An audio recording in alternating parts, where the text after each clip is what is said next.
Honourable vice chancellor साहब, इस सभा की अध्यक्षता कर रहे आदरणीय भाई जयदीप आर्य जी,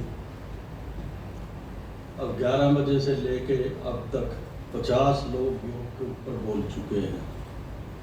मैं सोच रहा था कि बचा क्या है, लेकिन क्योंकि मुझे कहा गया इसलिए बोलना तो पड़ेगा। तो योग का एक अर्थ है जोड़, ठीक हूँ मैं, जोड़ते जाना। तो भाई जयदीप जी ने चुपचाप 11 बजे एक योग हम सबको करवा दिया।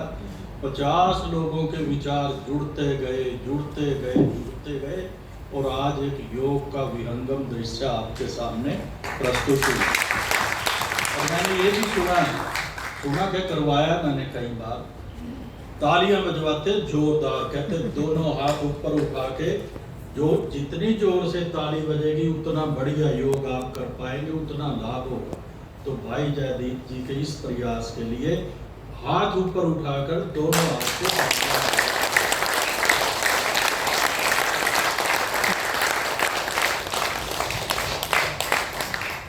योग के 4 पहलू तो इससे पहले हम सुन चुके थे। आज 2 नए पहलू पर हम पहुंचे। आपने दिया विचार। अभी तक योग को माना जाता रहा, एक युग था जब योग को ये मानते थे कि योग केवल व्यक्तिगत और अध्यात्म का विषय है, मेडिटेशन का विषय है, अपने आप को स्वस्थ रखने का विषय है।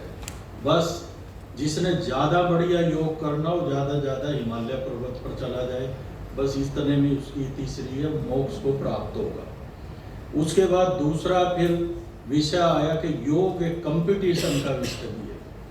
तो टूर्नामेंट के रूप में, खेल के रूप में उस आदरणीय पूज्य स्वामी रामदेव जी ने एक नया आयाम दिया।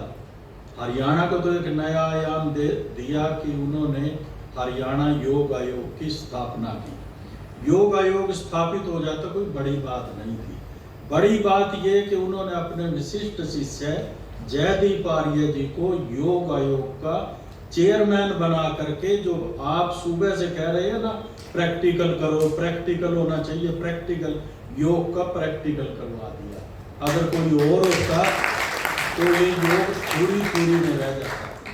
तो कंपटीशन और टूर्नामेंट और खेल आसन, जो एक खेल के रूप में योग आया और उसमें से निकल आया कि योग कराएगा जो, उसको एक रोजगार मिलेगा, चाहे योग शिक्षक के रूप में मिले, आयुष विभाग में मिले, योग विभाग में मिले।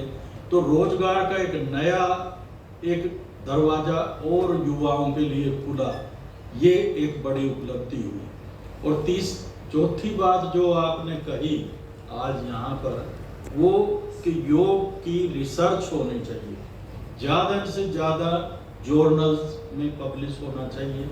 आपके आर्टिकल, आपका जो शोध है उसमें क्या क्या नई खोज हो सकती है, इसके ऊपर रिसर्च, और रिसर्च जो हो जाए उसमें पेटेंट होना चाहिए।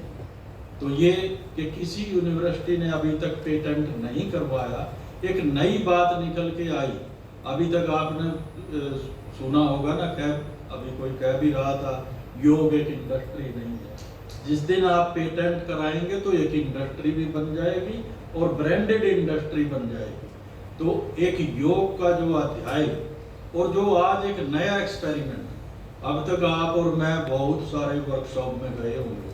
होता क्या है, सब्जेक्ट एक्सपर्ट सामने बैठते हैं, वो सुनाते हैं अपने अनुभव, बोलते जाते हैं, श्रोता सोए जाते हैं, कभी कभी देख लेते हैं कौन आया। ये पहली बार हुआ कि सोने का नंबर इधर वालों का आया, इधर वालों का जागने का था। एक कोड आप, हम सब जितने लोग बैठे हैं, हमारे धैर्य के लिए भी तालियां बजानी चाहिए। 11 बजे से आपको जुड़ गए और ये अनोखी वर्कशॉप है जिसमें जितने पार्टिसिपेंट आए, आचार्य जी ने सुबह से उन्हीं को समय दिया, सबको। मैं भी सोच रहा था बड़ा कुछ तैयार करके लाया था, मैं योग की कई किताब पढ़ के आया था कि यूनिवर्सिटी के एक्सपर्ट है उनमें बोलूँगा। फिर वो सारा मैं देखता रहा, ये भी बात बोल गया भैया, ये भी बोल गया, ये भी बोल गया। अब तो तुक्के मारने की बात थी, वो मैंने मार दिया। आप सबका धन्यवाद।